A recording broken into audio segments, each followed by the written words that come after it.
Meu nome é Remício Luiz do Canto, eu moro aqui em Porto Alegre, no bairro Sarandi, uma das regiões alagadas por essa tragédia da enchente que nos abateu a todos nós aqui. E o que está acontecendo é que estão tapando muito o sol com a peneira. Ruas que continuam cheias de entulho, bicho, uma série de circunstâncias, o fedor, casas que têm mofo, casas que não tem mais nem como entrar no meio da comunidade mesmo. Mas e o povo? O povo que está lá embaixo, lá na favela, na Asa Branca, na Brasília, na Respeito, esse povo aí é o povo mais carente. Esse povo aí é o povo que ganha 2 a 3 mil reais. Esse povo necessita de ajuda. E ajuda do Brasil, de onde vier, mas precisamos de ajuda. Só para deixar aí a minha fala aí, tá? Valeu, muito obrigado.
Kleber Moraes aqui, eu estou à frente no momento do coletivo A Periferia Move o Mundo, né?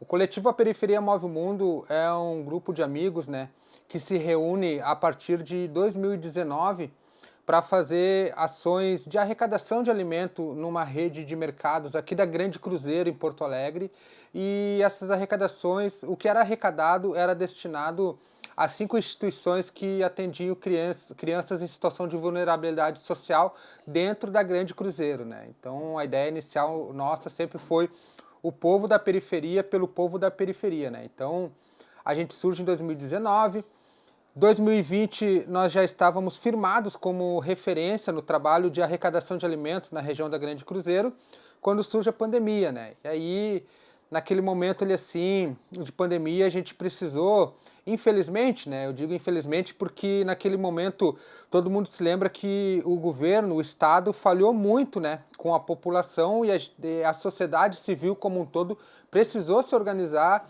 e ir a campo para ajudar os mais necessitados. Então a gente abre o nosso leque nesse momento para atender as famílias da periferia, daí não só da Grande Cruzeiro, o nosso trabalho se expandiu por toda Porto Alegre e alguns trechos da região metropolitana, né? A gente fez, auxiliou famílias em Canoas, enfim, em Canoas, Alvorada, várias cidades da região metropolitana, né? Naquele momento foi necessário, né, fazendo entrega de cestas básicas, né? Tivemos uma parceria muito bacana com a Universidade Federal do Rio Grande do Sul, a URGS, né, onde a gente montou, com o amparo da Fiocruz, né, com outras instituições, o projeto Aqui Não Corona, né, que foi referência na época em Porto Alegre, né, que levava não só alimento, né, mas também levava informação para as famílias atingidas pelo corona, né, e dava condições para que essas famílias em situação de vulnerabilidade pudessem fazer o isolamento social.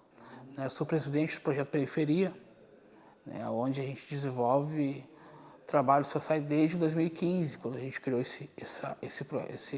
essa ONG, né, esse projeto, né, para atender justamente essa questão da fome do nosso povo, né. Inicialmente a gente iniciou lá em 2015, né, com Natal Solidário, festa para as crianças, né, Natal, Dia das Crianças, Páscoa, né, e a gente foi crescendo, né, esse movimento, né. Então todo ano nós fazíamos essas intervenções, né, Natal Solidário, festa de crianças, e em 2020 veio a pandemia, Aí a pandemia foi onde a gente conseguiu aí mobilizar aí mais de 20 mil cestas básicas na nossa comunidade, fora material de higiene, né, através do Projeto Periferia, né, junto com meus parceiros lá que trabalham junto com a gente, Então a gente conseguiu aí acumular umas 20 mil cestas básicas e distribuir toda a comunidade mesmo, da Cruzeiro, a Cristal, Glória, Restinga, outros bairros também a gente alcançou através dessa ação solidária. Marmitas, a gente também distribuiu bastante marmitas, jantas, principalmente a janta, né? Principalmente a janta. Lá, de vez em quando, a gente conseguia um almoço, mas principalmente a janta, né? E é muita gente mesmo, desde a época da epidemia, a marmita que a gente conseguia para janta ou almoço era a única refeição que ela tinha naquele momento, né? Pra te ver, se não chegasse na marmita, a pessoa não comia mesmo. Então a gente acaba fazendo esse trabalho aí desde 2019, já estamos indo para 5 anos, né, fazendo esse trabalho. E agora, nesse momento em Porto Alegre, nesse momento de inundação, né, a gente está voltado, com o nosso olhar voltado para as famílias que estão acolhendo seus conhecidos, parentes em casa e para as famílias que foram atingidas diretamente, né. No primeiro momento, com doação de cesta básica, comida, né, levando até essas famílias que estavam com seus parentes em casa, roupa de cama, colchão, né, porque todo mundo foi pego muito de surpresa, ninguém estava preparado para, em alguns casos, triplicar o número de moradores da sua casa, né, então essas famílias acabaram sofrendo muito, a gente faz, né, esse trabalho para atender essas famílias, né.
E agora veio a enchente, né? Veio essa tragédia aqui na RS e atingiu, né, muita gente, né? E aí a gente já começou a atuar do primeiro dia em diante, não parou mais até hoje. Então a gente não tem mais folga, não tem mais final de semana, então todo dia tem uma ação para fazer, tem uma solidariedade para fazer. Então na primeira parte, né, das enchentes ali foi ajudar a resgatar as famílias. A gente foi para o Maitá. A minha irmã foi atingida, a minha própria irmã que mora na Vila Farrapos. Então eu tentei dar uma atenção para tirar a minha irmã lá, que estava ilhada. Ficou lá na arena do Grêmio uma noite, lá passando frio, passando fome. Então a gente tentou, mas graças a Deus a gente conseguiu retirar ela e muitos outros famílias. Então a gente atuou diretamente, assim, sabe, desde o primeiro dia. Então o resgate das famílias, né? E aí ali começou o pessoal a ofertar as marmitas, né? Então no primeiro momento a gente recebeu muitas doações de marmitas. Então a gente começou a distribuir onde estavam essas famílias, nos abrigos, né? Nesses espaços, algumas casas de religião que acolheu familiares que perderam tudo. Então a gente estava direcionando essas marmitas, águas, roupas para esses espaços, né? Muita gente na nossa comunidade ali também recebeu familiares e amigos, ou outros desabrigados nas suas casas, né? Tipo, uma casa de religião, ele recebeu 29 pessoas. E agora, com a baixa da água, né, com o retorno do rio Guaíba, porque é um rio, né, pessoal? É importante dizer isso, eu sempre bato nessa tecla que o Guaíba não é um lago, ele é um rio. Ele é chamado de lago por causa da exploração imobiliária que está de olho na sua margem, mas ele é um rio, entendeu? Que o Brasil saiba disso, que o rio Guaíba é um rio, não é um lago. Então, com o retorno do rio Guaíba para o seu leito, a gente está agora nesse momento planejando, ajudando as famílias a retornarem para essas casas, né? Novamente com doação de roupa, colchão, mais colchão, porque muitas famílias perderam tudo. Então é um trabalho muito complexo, pessoal, e assim, ó, a grande mídia, ela bate na tecla que a situação está calma no Rio Grande do Sul. E isso é um equívoco, né? Por quê? Porque a periferia sofre, né? A população periférica, a população preta e favelada está sofrendo ainda. Essa que é a grande verdade. Então, a gente hoje atende lá, busca atender da melhor forma possível as famílias da Vila Farrapos, né? Na quantidade que a gente alcança, né? E onde que a gente é chamado, né? Vila Farrapos, Sarandi, lá na ponta do Lami, lá que são bairros totalmente distantes da região central, onde já foi limpo, já tá sendo lavado tudo, já não existe mais lama espalhada pela cidade, né? Mas enquanto isso, nas periferias, esse caos ainda segue muito grande, né? Como vocês podem ver nas imagens aí, são montanhas e montanhas de entulho ainda nas ruas, né? Infelizmente. Meu nome é Gustavo Zolan, eu sou médico neurocirurgião, sou pesquisador e temos um projeto de assistência muito bacana no SUS do sul do Brasil, que atende muitos pacientes neurológicos e neurocirúrgicos. Nós estamos hoje em diversos municípios, operamos uma média de 3.000 pacientes por ano e atendemos dezenas de milhares de pacientes presencialmente ou por telemedicina. O que eu venho falar aqui são sobre as enchentes que o nosso estado sofreu recentemente. Embora pareça que o período inicial passou, ele realmente passou, mas agora talvez venha uma fase mais difícil, onde a ajuda e o vigiar sobre as pessoas que perderam tudo deve ser fortalecido, principalmente perante as comunidades mais carentes, que têm uma fragilidade social maior. Comunidades quilombolas, comunidades de periferia, entre outras.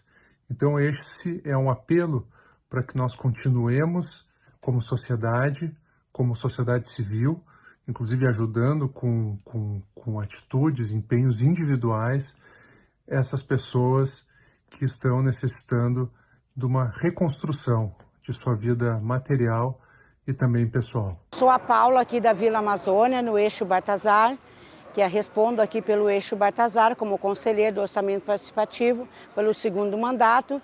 E nós temos pedindo o apoio para o povo, né? É o povo para o povo, porque nós não temos comprando até material de limpeza e nós estamos fazendo os mutirão para limpar as casas, na Elizabeth aqui e aqui no Sarandi.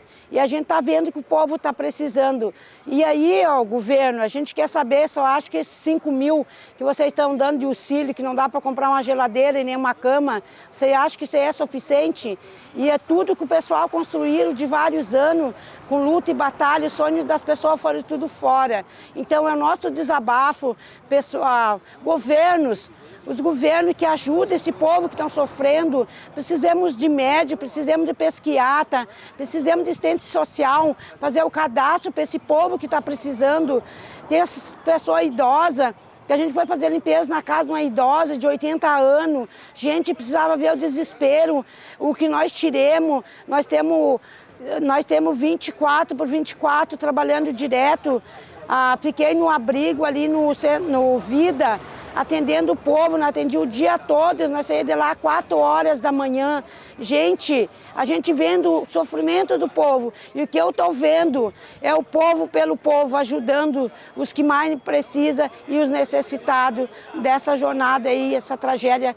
Todo o povo está precisando, né, de ajuda, precisa de médio, que auxílio, o governo auxilia essas pessoas com médio que estão precisando, é uma grande necessidade. As crianças também precisam muito de apoio, e eu peço que seja ouvido, que seja caído para o Brasil inteiro ver o nosso desabafo. Eu também sou agente comunitária, a gente auxilia várias comunidades, a gente auxilia 38 comunidades. O nosso trabalho é incansável, pessoal. É isso aí que eu deixo para o pessoal abraçar esse povo. Precisamos de material de higiene para esse povo que precisa da limpeza das suas casas.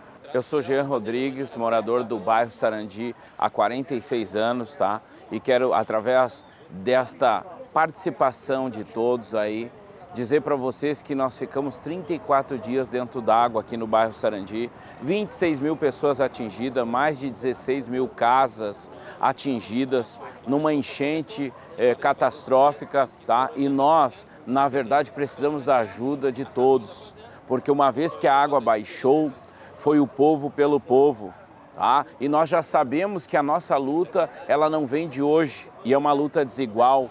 Muitas vezes nós estamos sofrendo na pele, tá? E hoje nós ainda estamos sofrendo. Por quê? Porque toda a burocracia para buscar não só auxílios dos governos, buscar o apoio da sociedade, tudo isso que nós estamos vivendo é muito triste. E nós contamos com a ajuda e a solidariedade de todo o povo negro, todo o povo brasileiro, todos aqueles que puderem nos ajudar. Porque essa luta praticamente ela está só começando. Uma vez que as águas baixaram, o cenário de destruição é total. E a solidariedade que se viu nos primeiros dias ainda não chegou nas últimas casas, nos últimos cômodos de pessoas que perderam tudo, suas famílias, perderam recordações de infância, recordações de família. Isto que nós estamos vivendo aqui em Porto Alegre é muito triste e nós precisamos da ajuda e da mobilização de todos. Até porque muitas ajudas que o Brasil todo enviou não chegou aqui, não chegou até nós. Então nós contamos com a parceria e o apoio de vocês. Precisamos muito da ajuda de todos, porque não está nada resolvido. A verdade é essa. Nós precisamos da solidariedade, porque quando chegamos na nossa casa agora, o cenário é de destruição total. Nós, do bairro Sarandi, da cidade de Porto Alegre, do Rio Grande do Sul, nós contamos com a ajuda de vocês. Bom, a nossa maior preocupação é várias, mas a princípio assim, meu nome é Caico, o meu apelido na zona é conhecido como Caico, meu nome é João Carlos, moro aqui há 38 anos, tá? E agora com tudo isso que está acontecendo, e já o que já houve antes, a nossa preocupação cada vez aumenta mais. Quando vão dar a assistência para nós aqui, a limpeza de tudo isso que está acontecendo aqui? Nós temos aqui, preocupado, no meio de lixo, vocês podem ver lixo em tudo que é lugar, tudo que é lugar. Como a gente vai viver nesse meio aqui? Quando é que eles vão tirar isso aqui? A preocupação nossa é as pessoas idosas, as crianças, nossas crianças que estão nas escolas não podem mais ir para as escolas, porque estão apavorados, os pais não deixam, a escola está fechada, as creches, mamães que têm filhos pequenos nas creches não conseguem mais levar para as creches, não conseguem estar em casa, porque nem casa eles têm mais. Então essa é a nossa preocupação. E está todo mundo aqui apavorado, preocupado e eu quero saber o que vão fazer com nós, o que vão fazer, como vão fazer e tem que ser urgente. Porque nós temos sem teto, nossas casas estão aí, ó, perdendo os pedaços, sem porta, a minha casa mesmo estava sem porta, perdi tudo. Vários amigos nossos, vizinhos, também estão na mesma situação. É isso que a gente se preocupa em ver e querer saber o que vai acontecer, né? Tem pessoas aqui, ó, tem pessoas que vêm de longe ajudar nós aqui, uma filha minha aqui, tá? Todos os meus vizinhos, todo mundo se dando de mãos dadas para ir em frente, mas não vejo solução. E nem os governadores, as autoridades parece que estão de olhos fechados, ou de costa para nós, porque a gente não está vendo ninguém aqui, só vê falar nas mídias, nas televisão, nos rádios, mas põe os pés aqui e vê realmente a situação nossa. É precária mesmo, tá? Sou Josiane, né, hoje eu sou moradora de Palhoça, em Santa Catarina, mas aqui na Vila Farrapos, né, o Maitá, foi onde eu cresci. Fiquei aqui 30 anos, né? Conheço esse bairro, essas pessoas aqui. E com toda, né, a tragédia acontecendo, primeiro, né, que foi desesperador estar longe e a gente não poder, né, não saber o que estava acontecendo. A gente tinha, né, relatos diversos das pessoas aqui e não era o que estava aparecendo na mídia também, a gente sabia que era muito pior. E no momento que baixou, né, e principalmente aqui na Vila Farrapos, que foi um dos últimos lugares que baixou essa água, né, por diversos motivos, né, o terreno e bombas que não ligavam, toda aquela situação. Quando a gente chegando aqui, a gente se deparou principalmente com, acho que duas cidades, duas Porto Alegres, tá? Uma Porto Alegre que está circulando, que estão acontecendo, que tem alguns entulhos, né, mas tudo acontecendo. Em alguns bairros específicos, e aqui é um deles, né, não é só aqui, mas aqui é alguns deles, o lixo continua, gente. Bem assim, as casas estão entulhadas de lixo em tudo, os locais de acesso, onde é fácil, de repente, de chegar, estão acontecendo a limpeza, o resto, não, né? E assim, já é um bairro que sofria com insegurança, violência, né? Uma comunidade bem carente, né? E essa é a nossa preocupação. Onde é que está o olhar, bem assim, o que está acontecendo, bem assim, ele está sendo a passos mínimos, e é com ajuda entre as pessoas, entre amigos, entre gente que vem de fora. Então, realmente, assim, a preocupação é imensa, bem assim, o que vai acontecer, né? O que acontece mesmo? Esse pessoal, eles podem ter esperança realmente de retornar para o bairro, né? Então, assim, realmente, numa situação que a gente não está vendo nada acontecer. Então, a comoção que a gente, né, quer passar é que, assim, ainda precisa de muito auxílio. Ainda precisa de muita ajuda, precisa de muita doação, precisa de gente que, se tiver disponibilidade, vir para ajudar a pensar, para ajudar a reivindicar, a quem tem acesso a órgãos competentes a conseguir fazer a mobilização. Tudo é importante, né? As pessoas que têm influência, bem assim, por favor, é bem isso, né? Se coloquem à disposição para isso, né? E que Deus abençoe e que as pessoas se unam cada vez mais, né, para que isso seja minimizado, né, um pouco dessa dor.